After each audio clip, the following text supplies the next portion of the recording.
Bonjour et bienvenue tout de suite à la une de ce 13h. Depuis jeudi, les autobus de la Sotra circulent dans la ville de Bouaké. C'est le Premier ministre Patrick Achi qui a procédé au lancement officiel de leur mise en circulation. Une bonne nouvelle pour les populations qui peuvent se déplacer à présent aisément et dans de meilleures conditions. Le reportage d'Alexis Ouedraogo à suivre au tout début de ce journal. Notre chiffre du jour, c'est 18 000 candidats qui ont entamé ce samedi les épreuves écrites du concours d'entrée dans les établissements publics de la formation professionnelle. C'est au CBCG Cocody, le centre de bureautique de communication et de gestion, que s'est fait le lancement officiel de cette session 2021-2022. Au Tchad, le Conseil national de transition, le Parlement provisoire, a été nommé hier par un décret du chef de l'État Mahamat Idriss Déby, composé de 93 membres. On y retrouve des anciens parlementaires, des politico-militaires, des membres de la société civile, mais aucun membre de la plateforme Wakit Tama.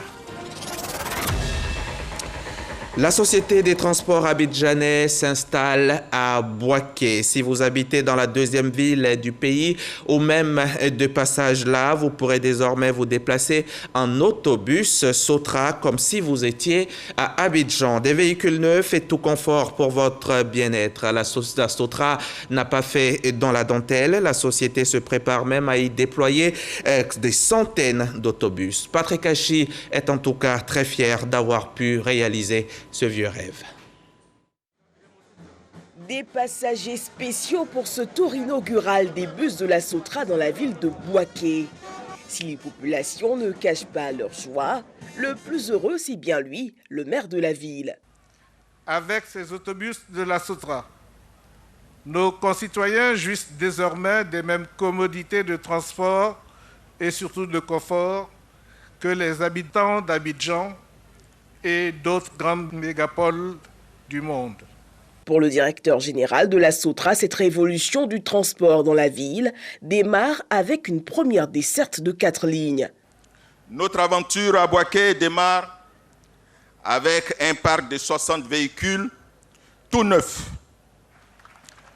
Avec ce déploiement, la Sotra vient prendre une part active dans le dynamisme économique de notre capitale du centre, avec la création de 500 emplois locaux, directs et indirects, sans compter son impact sur les autres secteurs d'activité économique. Pour le ministre du Transport, les efforts du gouvernement sont à saluer pour l'extension de la Sotra à l'intérieur du pays. Cette ville compte, Monsieur le Premier ministre, à peu près 1 million d'habitants, pour 4 millions de déplacements tous les jours. La ville de Bouaké compte 795 établissements scolaires, soit à peu près 300 000 élèves. La Sotra ne vient pas à Bouaké pour faire beau. La Sotra ne vient pas à Bouaké pour qu'on dise que la Sotra est à Bouaké. C'est un besoin important pour le déplacement des populations en termes de qualité de moyens de mobilité dans la ville, mais c'est également un besoin en termes de sécurité. Amadou Koné s'engage au bon suivi du déploiement de l'entreprise. Avec lui, le ministre de la Sécurité qui insiste sur les dispositions arrêtées par le gouvernement pour lutter contre l'incivisme. Bouaké est l'une des villes où l'on enregistre le plus grand nombre d'engins à 2 ou 3 roues, en particulier les mototaxis. Cette catégorie d'usagers de la route fait partie de celles qui sont les plus impliquées dans les accidents de la circulation, avec malheureusement parfois des morts dus au défaut de port de casque, au non-respect du code de la route, enfin bref, à l'incivisme tout court. Il est temps, grand temps, de mettre fin à cette situation. Patrick Achi ne manque pas d'applaudir cette dynamique nouvelle qui vient booster la ville avec de nouveaux projets. La ville de Bouaké va connaître une révolution de son développement. Avec l'achèvement de l'autoroute, avec la création d'une zone industrielle, c'est également bientôt le développement d'un pôle de développement d'aquaculture. C'est également, bien sûr, l'extension de son université. C'est également la réhabilitation de son CHR. C'est également l'achèvement du chantier de l'approvisionnement en eau potable de la ville de Bouaké, comme vous l'avez dit, pour un coût de plus de 173 milliards de francs CFA. Et je pourrais ainsi continuer et égrener tous les projets qui, au cours des 3 prochaines années, vont transformer totalement la vision de cette ville. Après Bouaké, plusieurs autres villes de l'intérieur du pays devraient elles aussi connaître l'expérience Sotra. Le succès de la Sotra à Bouaké, c'est ce qui permettra à nous qui ferons le plaidoyer et au ministre des Transports de permettre également que d'autres villes en Côte d'Ivoire puissent en bénéficier. Si ça échoue à Bouaké, vous aurez gâché la chance des autres villes. Et bonne nouvelle pour les usagers, sur 2 jours, les tours en bus seront gratuits dans tout Bouaké. Vous avez reconnu la merveilleuse voix d'Alexis Ouedraogo. Elle était notre envoyée spéciale dans la capitale de Bouaké. On part maintenant à New York, aux États-Unis, rejoindre Michel Digré. Lui est sur place avec la ministre d'État, ministre des Affaires étrangères et le ministre de l'Agriculture. Les 2 membres du gouvernement s'y trouvent dans le cadre de la 76e Assemblée générale des Nations unies. En marge de cette réunion, Kobena Kwasi Adjumani a préparé une rencontre ministérielle de l'Alliance pour le multipartisme. Une réunion pour adresser la faim, le changement climatique, la pauvreté et l'inégalité. La rencontre était virtuelle et réunissait plus d'une 60aine d'intervenants autour de 3 thèmes, dont l'un consacré à la lutte contre la Covid-19. À son tour de parole, la ministre des Affaires étrangères, Kandia Camara, encourage la synergie d'action engagée pour combattre la pandémie. Je voudrais me féliciter de la mise en place du dispositif COVAX, ainsi que des initiatives diverses visant à accélérer la production de vaccins contre la Covid-19, notamment dans les pays en développement. Mon pays, la Côte d'Ivoire, qui est l'un des rares pays africains à produire les tests rapides grâce à la coopération allemande, demande à figurer sur la liste des pays africains autorisés à produire les vaccins contre la Covid-19. Je voudrais également saluer les mesures prises par le G20 et le Fonds monétaire international pour permettre à nos États de disposer des marges de manœuvre budgétaires suffisantes pour financer leur plan de relance. La réunion ministérielle de l'Alliance pour le multilatéralisme visait à mener une réflexion qui devrait aboutir à la mise en œuvre d'un agenda commun pour faire face aux défis auxquels le monde est confronté. Vous en êtes certainement rendu compte, la rencontre ministérielle de l'Alliance pour le multipartisme vous sera proposée dans nos prochains journaux. De retour ici en Côte d'Ivoire, on prend la route pour Aboisseau, dans le sud de Comoé, à quelques 115 km d'Abidjan. On y va dans le cadre de la 4e édition des Journées nationales des chefs d'entreprise qui s'y est tenue. Une initiative axée sur le développement des régions et districts. Notre reporter Bakayoko Lansine nous apprend que les opérateurs économiques y ont pris des engagements importants. Comme ils l'ont fait à Korogoma et San Pedro, les opérateurs économiques se sont mobilisés à Aboisseau pour cette 4e édition des Journées nationales des chefs d'entreprise. Une initiative orientée vers les régions que le gouvernement veut transformer en grand pôle économique. Le développement local ne peut s'amorcer et s'installer durablement que si les chefs d'entreprise, conscients de leur rôle moteur dans le développement, acceptent de saisir les diverses et grandes opportunités offertes par les différentes localités afin de créer des activités pourvoyeuses d'emplois. Créer des emplois plus qu'une ambition, il s'agit d'impératifs de survie pour la Côte d'Ivoire, dont 70% de la population est composée de jeunes. En dehors du secteur du tourisme et du secteur agricole, les secteurs miniers et carrières sont des niches de création d'emplois et d'insertion pour les femmes et les jeunes à travers notamment des activités connexes. Partout en Côte d'Ivoire, le gouvernement actionne tous les leviers afin de créer le meilleur environnement à l'investissement. Il s'agit de maintenir la paix et consolider la stabilité de notre pays. Renforcer le capital humain à travers notamment l'accès universel à l'éducation et à l'offre de soins de qualité pour tous avec la couverture maladie universelle. D'intégrer davantage les chaînes de valeur mondiales dans les principales filières stratégiques. Transformation du manioc, trituration du cacao, production de poivre, gare routière, biomasse, tourisme et transport. Le Sud Comoé est prêt à accueillir tous les hommes d'affaires. Abosso est l'un des pôles économiques compétitifs avec comme mission d'être un connecteur secondaire avec une vocation agricole et une plateforme logistique et commerciale sur l'axe clé Abidjan-Ghana. Les investissements attendus sont de l'ordre de 276 milliards de francs CFA. Plusieurs panels meublent cette 4e journée nationale de chefs d'entreprise qui se referme ce samedi à Grand Bassam. Et pendant ce temps, la Confédération générale des entreprises lançait la 2e édition de l'African Digital Week, un rendez-vous qui s'est tenu sur 2 jours. L'objet de l'African Digital Week est d'inciter les entreprises du digital à faire plus pour le bien-être de l'Afrique. Cadre choisi pour cette rencontre, l'île Boulet, l'île paradisiaque, fierté de Côte d'Ivoire. Reportage, Ahmed Traoré, Jean-Marc Djadji.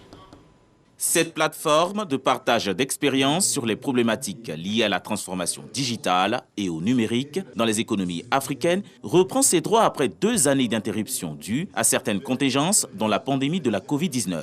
Le ministre de l'économie numérique et des télécommunications, Roger Adom, a salué la pertinence du thème choisi pour l'édition 2021 qui est l'Afrique augmentée, surtout pour l'État ivoirien qui a entrepris depuis 2012 d'importantes réformes. Le digital, c'est la vie d'aujourd'hui, puisque nous avons tous des téléphones, nous avons tous des smartphones, nous vivons avec. Donc il est normal que la CGCI se penche sur le sujet, de voir comment est-ce que la Côte d'Ivoire peut être encore plus connectée, plus augmentée, et puis bien évidemment que chacune des entreprises puisse réussir sa transformation digitale. La Côte d'Ivoire enregistre plus de 40 millions d'abonnés à la téléphonie mobile avec un taux de pénétration de 152%. Le nombre des abonnés au mobile money s'élève à près de 25 millions, un taux de pénétration de 60,10%. Le chiffre du secteur s'élève à plus de 870 milliards de francs CFA quand la couverture de la population en large bande mobile est de 92,25% et le territoire national desservi par des réseaux larges bande à fibre optique d'une longueur de plus de 25 km, dont plus de 5435 km construits par l'État, a affirmé les autorités de la CGCI, Confédération générale des entreprises de Côte d'Ivoire. Quelques 18 000 candidats répartis dans 65 centres sur l'ensemble du territoire ivoirien ont entamé ce samedi les épreuves écrites du concours d'entrée 2021 dans les établissements publics de la formation professionnelle. C'est au CBCG Cocody, le centre de bureautique, de communication et de gestion, que s'est fait le lancement officiel de cette session 2021-2022. Le témoignage de Jeanne Toubé. Le ministre de l'Enseignement technique, de la formation professionnelle et de l'apprentissage était attendu pour le lancement des épreuves au centre de composition du CBCG de Cocody. Finalement, c'est son directeur de cabinet qui le remplace. Il est 8 heures quand dans la salle A1, les candidats reçoivent le sujet de français, la première épreuve du jour. Le sujet, selon les examinateurs, est d'un abord facile. Ce sont des questions à choix multiples. D'emblée, ça facilite la tâche aux candidats, parce qu'on ne leur demande pas une rédaction. Donc pour un élève de niveau moyen, ça ne devrait pas poser de problème.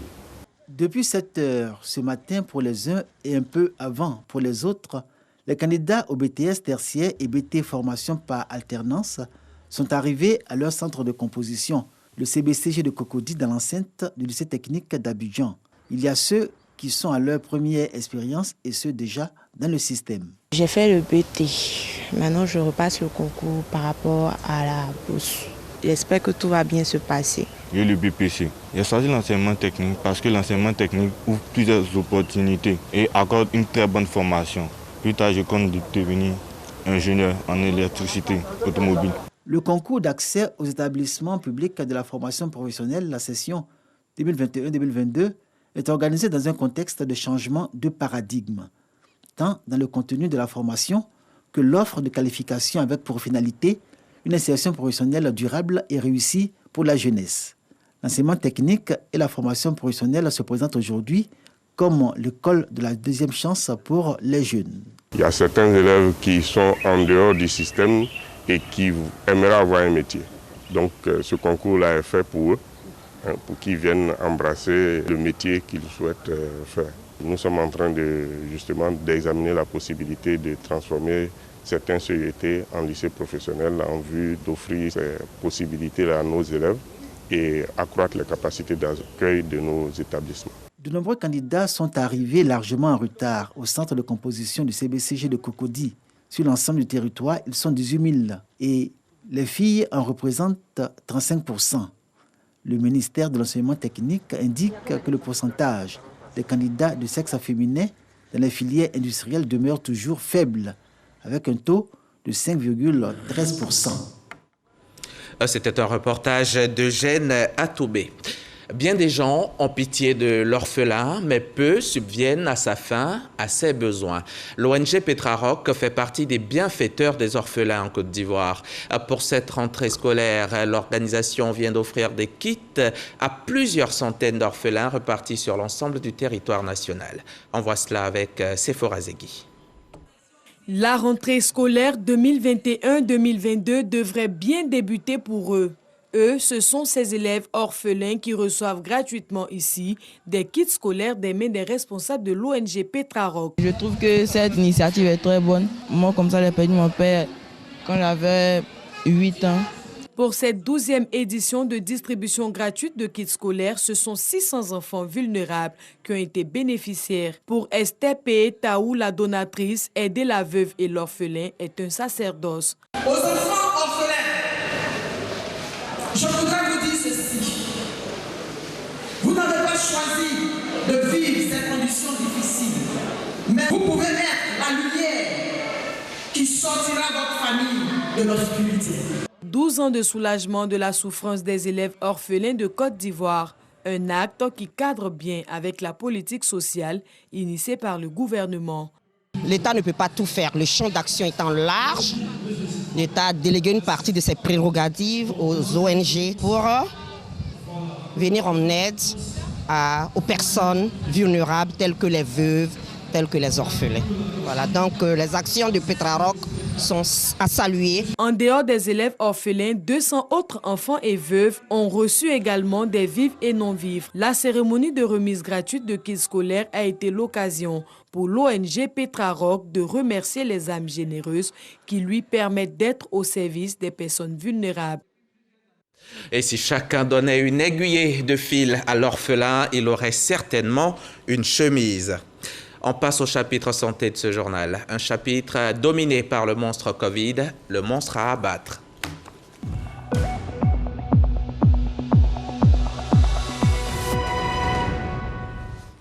À présent, les chiffres Covid d'hier vendredi. 3 morts, 98 nouveaux cas, mais 76 patients guéris tout de même.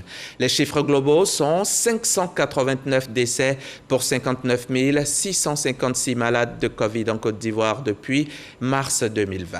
À l'heure qu'il est, 1880 personnes se battent contre le virus, un virus qui résiste difficilement aux gestes barrières et aux vaccins. Ayons donc la bonne attitude. Et justement, dans cette lutte contre le coronavirus, la Côte d'Ivoire bénéficie du soutien de pays amis. La France vient de nous offrir 108 000 doses du vaccin AstraZeneca dans le cadre de l'initiative COVAX. L'ambassadeur de France était aux côtés du ministre de la Santé à la réception du don. Godefroy Okambawa était également sur place pour RTI. La France, à travers l'initiative COVAX, offre 108 000 doses de vaccin AstraZeneca à la Côte d'Ivoire, la 3e du genre en provenance de la France depuis l'avènement de la pandémie à Covid-19. Vaccinez-vous. Je peux vous dire qu'en France, 90% des gens qui sont en situation d'urgence à l'hôpital avec le Covid ne sont pas vaccinés. Je pense que les chiffres sont là. Recevant ces vaccins cet après-midi du vendredi 24 septembre, le ministre de la Santé, Pierre Demba, a traduit la reconnaissance de la Côte d'Ivoire à l'État français. Il invite par ailleurs les populations à se faire vacciner. Les doses d'AstraZeneca sont particulièrement précieuse en ce moment puisque nous attendons vacciner 800 000 personnes qui ont reçu la première dose d'AstraZeneca et qui attendaient depuis quelque temps que les vaccins AstraZeneca reviennent pour qu'on puisse faire leur deuxième dose. Depuis le 10 septembre, la Côte d'Ivoire a autorisé la mixité vaccinale entre AstraZeneca et Pfizer. À ce jour, le pays a reçu plus de 4 millions de doses de vaccins contre la Covid-19. L'Union européenne également accompagne la Côte d'Ivoire. Dans le cadre toujours du dispositif COVAX, le pays a bénéficié de 2,7 millions de doses de vaccins cette semaine. La Team Europe, composée de l'Union européenne, la Banque européenne d'investissement et les États membres, sont allés sur le terrain pour sensibiliser les populations à se faire vacciner. Didier Nguesson, qui lui s'est déjà fait vacciner, a suivi la délégation pour vous. Poste avancé de vaccination au quartier du Zoo d'Abidjan. Les riverains se mobilisent pour recevoir leur dose de vaccin. Ce geste simple protège contre les formes graves de la Covid-19. J'ai trouvé que le vaccin est très important. Donc j'encourage tout le monde à venir faire le vaccin. Ça te protège toi-même et ta famille. Pfizer, AstraZeneca ou Sinopharm, la Côte d'Ivoire dispose d'importantes quantités de doses de vaccin pour sa population. À ce jour, le pays a reçu plus de 2,7 millions de doses de vaccins grâce au dispositif COVAX. L'Union européenne, soutenue par sa banque d'investissement, en est le principal contributeur financier en Afrique avec 2 000 milliards de francs CFA. On a fait beaucoup dans l'Union européenne pour partager. On a 50% de tous les vaccins qui sont disponibles dans l'Union européenne. On a partagé avec nos partenaires partout dans le monde. L'esprit qu'on a tous ensemble avec notre partenariat avec le gouvernement Côte d'Ivoire pour faire face à cette pandémie. Nous sommes tous ensemble avec ces défis mondiaux de la santé et c'est pour ça que nous accompagnons le gouvernement ici en Côte d'Ivoire. Et un message très important, il faut se faire vacciner. Le ministre de la Santé, Pierre Demba, se félicite du soutien des partenaires européens. 95% de ce que nous avons reçu vient de l'initiative COVAX. Il était important que nos partenaires viennent avec nous pour voir comment ce don précieux est utilisé. Et nous avons voulu venir ici dans ce quartier pour montrer qu'en Côte d'Ivoire, nous faisons de la vaccination une priorité et adressée à toutes les couches, même les couches les plus modestes. En plus de l'aide financière relative au plan de riposte sanitaire, la Côte d'Ivoire bénéficie également d'une assistance technique de l'Union européenne pour 629 millions de francs CFA. Se faire vacciner est donc une nécessité. Le faire, c'est se mettre à l'abri du danger et c'est aussi protéger les autres. Les prêtres de Côte d'Ivoire l'ont compris. Pour leur bonne santé et celle de leurs fidèles, les religieux ont décidé de tous se faire vacciner. Ils ont donc pris d'assaut le centre diocésain de Yamoussoukro qui a servi de cadre au lancement de cette campagne de vaccination. Kader Sorodogo, RTI Bouaké. Centre diocésain de Yamoussoukro. Les prêtres se succèdent pour les formalités d'usage avant de se faire inoculer le vaccin contre la Covid-19. Ces derniers temps, la maladie fait ravage dans leur rang. On compte 3 décès et de nombreux cas positifs. Parmi les prêtres, jusqu'à présent, le nombre exact, 3 qui sont décédés de la Covid-19. Il y a le diocèse de Bouaké, le diocèse de Mans et puis celui d'Abidjan. Le ministère de la Santé, de l'Hygiène publique et de la couverture maladie universelle a pris toutes les dispositions pour vacciner ses serviteurs de Dieu. Le clergé est exposé parce qu'ils sont en contact permanent avec les fidèles. Donc il fallait vraiment qu'on prenne les mesures pour venir les vacciner. Des prêtres heureux de recevoir leur dose de vaccin contre la Covid-19. Nous craignons aussi pour notre santé et ceux vers qui nous sommes envoyés. Nous sommes invités à leur donner aussi le bon exemple. Voilà pourquoi nous sommes fait vacciner ce matin. Aujourd'hui, c'est le moyen que les autorités sanitaires nous donnent pour prévenir ou pour arrêter l'évolution de cette maladie. Alors, il est très important de faire le vaccin. Il n'y a pas d'autre alternative. C'est la solution proposée. Et que je pense que nous, en tant qu'hommes religieux, voilà, on devrait le faire pour nous-mêmes et puis pour les personnes vers qui nous partons. L'heure est également à la sensibilisation des fidèles. Chers chrétiens catholiques, chers amis du Christ, La Covid est une réalité. Elle décime nos communautés chrétiennes. Je vous invite, vaccinons-nous, sensibilisons-nous les uns les autres. Lancée à Yamoussoukro, la vaccination contre la Covid-19 va s'étendre à tout le prélat de Côte d'Ivoire. Le coronavirus tue, le cancer tue tout autant. Le cancer du sein est l'un des plus fréquents chez les femmes. Une boule ou une masse dans un sein est le signe d'un cancer du sein le plus couramment observé. L'ONG Ecomédia passe le clair de son temps à sensibiliser. Les 22 et 23 octobre prochains, l'ONG organisera la 5e édition des journées de mobilisation des médias contre le cancer du sein. Les précisions d'Evelyne Yeboué et Didier Nguessa. Le cancer du sein n'est pas une fatalité. Les médias se mobilisent à l'initiative de l'ONG Ecomédia. Elle a pour mission d'aider les femmes du district d'Abidjan à se faire dépister gratuitement de façon précoce afin de prévenir la maladie. En Côte d'Ivoire, il y a plus de 1000 femmes qui meurent chaque année de cette maladie. Nous en appelons aux femmes de Côte d'Ivoire, du monde entier, de ne pas avoir peur. Il faut se rendre à l'hôpital dès qu'on sent qu'on a un nodule qui s'est mis dans le sein, une petite boule ou une petite douleur au sein. Il ne faut pas rester à la maison, il faut aller à l'hôpital pour se faire dépister. Le cancer du sein se guérit. On ne meurt pas du cancer du sein, mais à une seule condition, c'est de se faire dépister plus tôt. Le cancer du sein est un problème de santé publique. Le dépistage se fait à partir de 18 ans. Plusieurs facteurs sont à la base de cette pathologie. Les pilules du lendemain, généralement, qui sont beaucoup commercialisées, les progestérones, les implants, l'alcool, l'obésité, la sédentarité. Alors, le nullipa, c'est-à-dire ne pas avoir d'enfants. L'arrêt précoce de l'allaitement maternel, avoir plusieurs enfants. Cela constitue alors un mode de survenue de ce cancer-là. Cette année, le dépistage se fera dans les communes de Cocody, Koumassi et Yopougon. La femme, c'est la vie.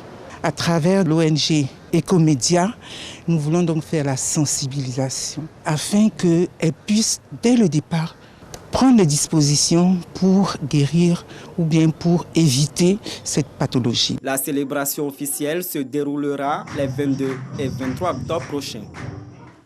On lutte contre le cancer, on lutte contre la pollution. Elle tue également, même si c'est à petit feu.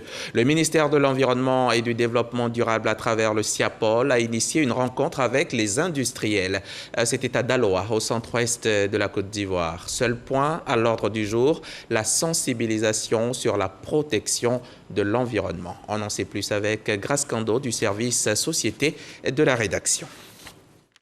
Intégrer la protection de l'environnement dans la gestion quotidienne des industries. C'est tout le sens de cette rencontre initiée par le Centre ivoirien anti-pollution SIAPOL avec la participation des dirigeants d'entreprises, des secteurs des mines, énergie, textile, bois, chimie, ainsi que des experts nationaux en environnement. Selon le préfet de Daloa, la nouvelle génération d'industriels doit développer les aptitudes et compétences favorables à la préservation de l'environnement. Cette rencontre sur l'environnement industriel a permis de mieux faire connaître les missions du SIAPOL aux opérateurs économiques, mais aussi de les impliquer davantage dans la sauvegarde d'un environnement de qualité. Allons-y maintenant à Songassou, dans la commune de Dimbokro, région du Nzi. À Songassou, c'est la fête depuis quelques jours. Les populations célèbrent le bitume. 3 kilomètres de bitume qui leur sont offerts par le chef de l'État. Tous rassemblés et unis, les filles et fils de la localité ont dit merci à l'unisson donc au président Alassane Ouattara. J'ai mis en veille. Le Conseil national de transition, le Parlement provisoire, a été nommé ce vendredi par un décret du chef de l'État, Mahamat Idriss Déby. Nous sommes au Tchad, composé de 93 membres, dont un tiers de femmes. On y retrouve des anciens parlementaires, des politico-militaires, des membres de la société civile. On retrouve aussi parmi les nouveaux parlementaires des anciens candidats à la présidentielle d'avril 2021 comme Benzoune Bongoro Théophile et Aladoum Djarma Baltazar, mais aucun membre de la plateforme Wakit Tama qui conteste toujours le pouvoir actuel. Que la paix soit avec vous, que la santé soit avec vous. Merci de toujours nous faire confiance et à demain 13h sur la chaîne qui rassemble.